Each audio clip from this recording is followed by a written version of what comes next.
there, this is Tata, and welcome to the Wrestling Time Push Show. It is Wednesday, December 20th, 2023, and tonight I'll be talking about AEW Dynamite.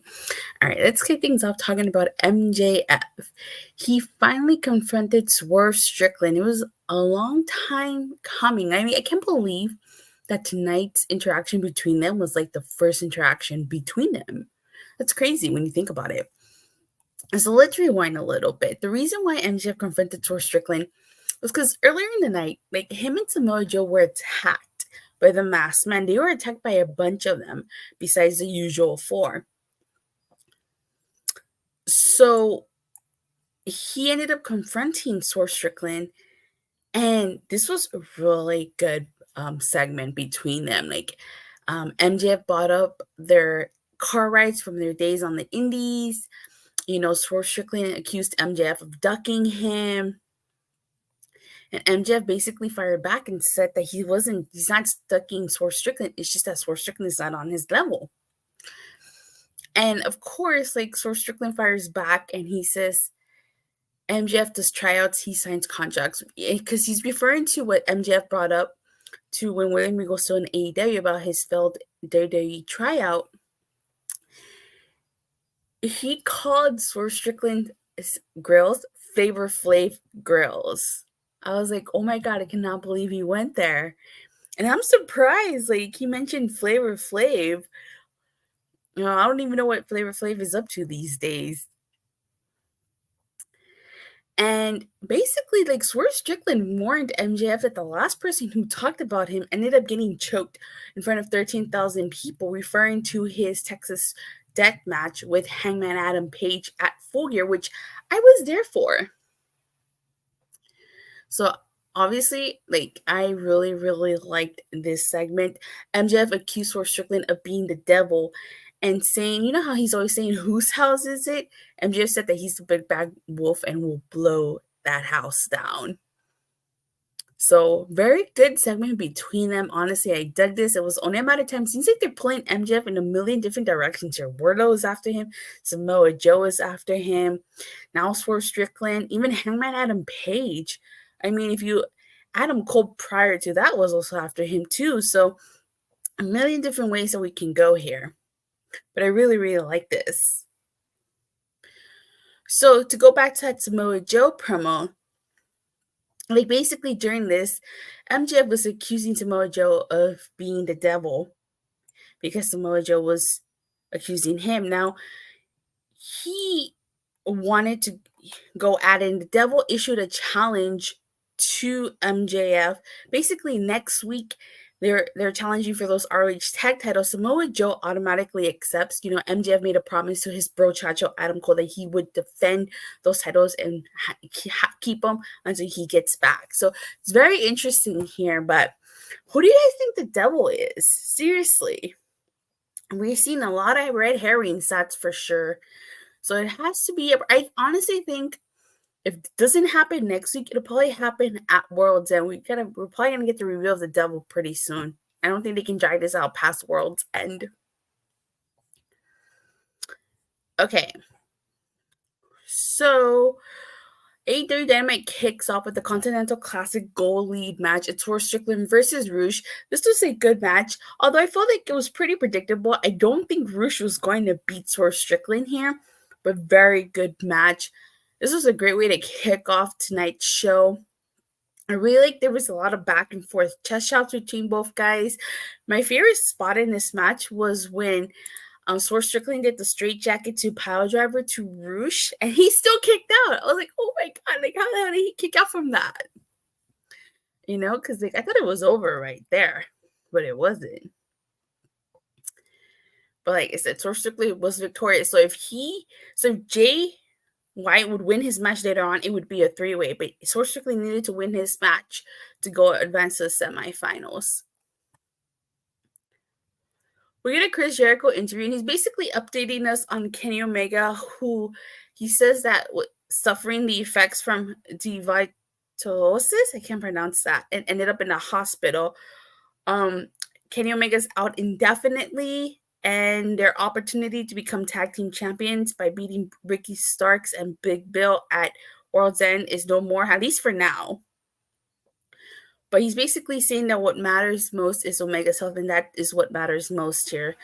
And, people start chanting for Kenny. You hear Kenny chant, and the crowd starts clapping. And one of the things I really like about this is that Chris Jericho signs off Kenny Omega style. He does Kenny Omega's signature goodbye. So I really, really like that. But where do we go with the Golden Jets? Like, do you guys think they're going to use this opportunity to have Chris Jericho turn on Omega, maybe? Or the Golden Jets going to resume? Because I honestly thought that the plan at World's End would have been for the Golden Jets to defeat Ricky Starks and Big Bill. So it probably is going to get postponed, at least until we know when Kenny Omega comes back.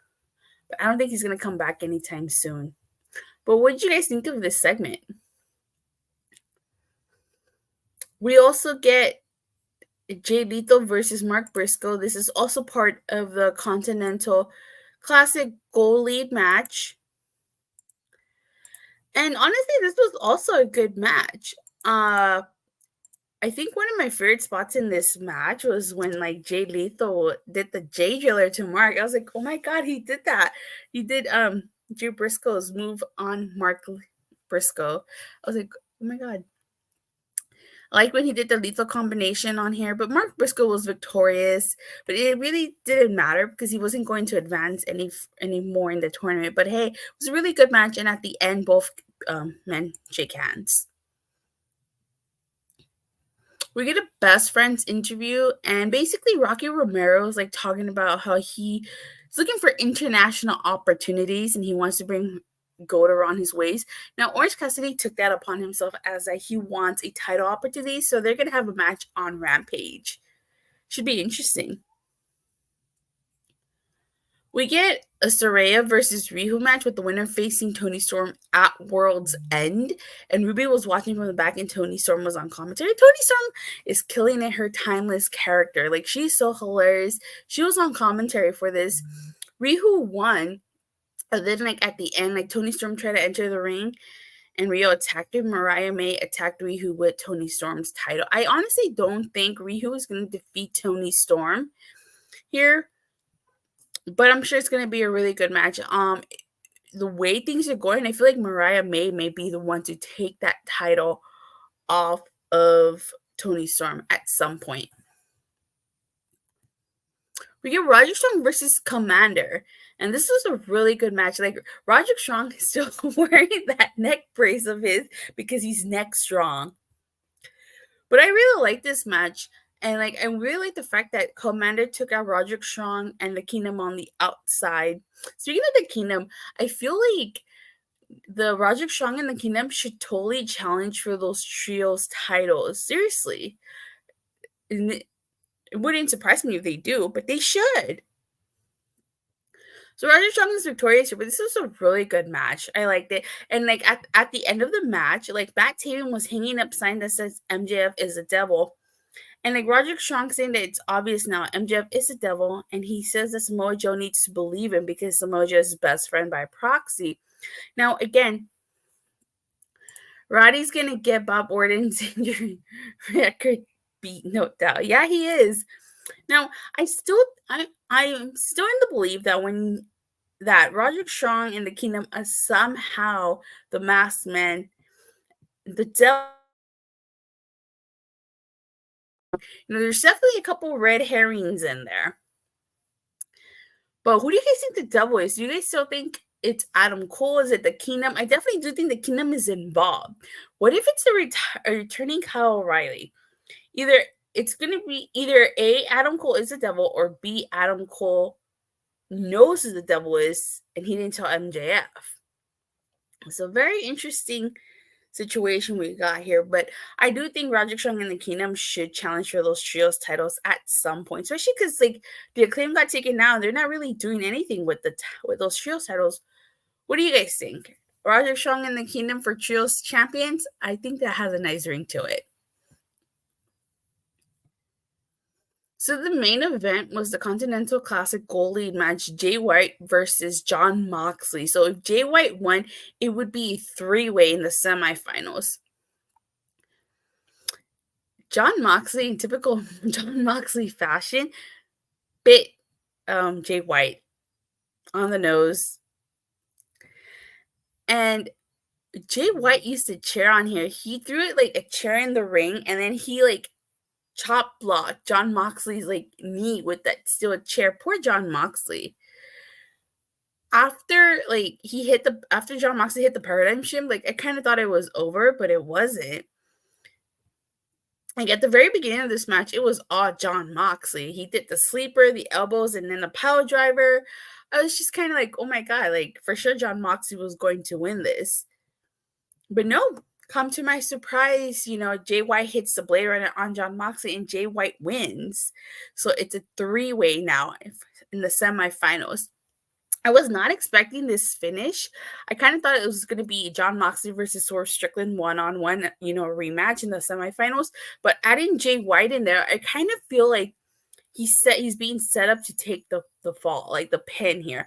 I think that whoever wins the match is basically going to pin Jay White here, because I don't think they're gonna have Swerve Strickland pin Jon Moxley, although you had Jon Moxley pin Swerve Strickland, so it would only be fair if that happens. But I feel like that's what Jay White's role is in this. He's there to like take the pin.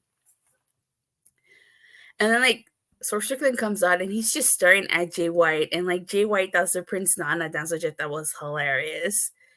And like even though Jon Moxley's knee is hurting, like Jay White still like attacks him. So I feel like that knee might play a factor into the semifinal match.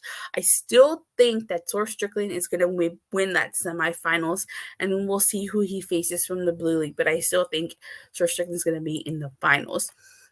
And then the last thing that we had on here was they had Tony Schiavone read a Christian Cage statement. He basically said that he's going to return from vacation this Saturday on Collision and give an answer to Adam Copeland's no disqualification match at World's End, which I feel like is going to happen regardless, but I would be excited for that match. I wouldn't wait. Overall, I thought tonight's Dynamite was actually a pretty good show. Like, I really enjoyed it. It had a lot of great wrestling in it. There's actually not anything really that I dislike from tonight's show. And so with that being said, I'd have to give tonight's show a Sean Spears perfect 10 out of 10. There's nothing I disliked, so why not? But what did you guys think of tonight's show? Let me know in the comments and in the live chat. I'm keeping this review nice and short today, so please don't forget to like and subscribe. Thank you guys all so much. I am officially past a little bit 900, so thank you guys all so much for the support. It means the world to me, and I will see you guys Friday after SmackDown. Bye.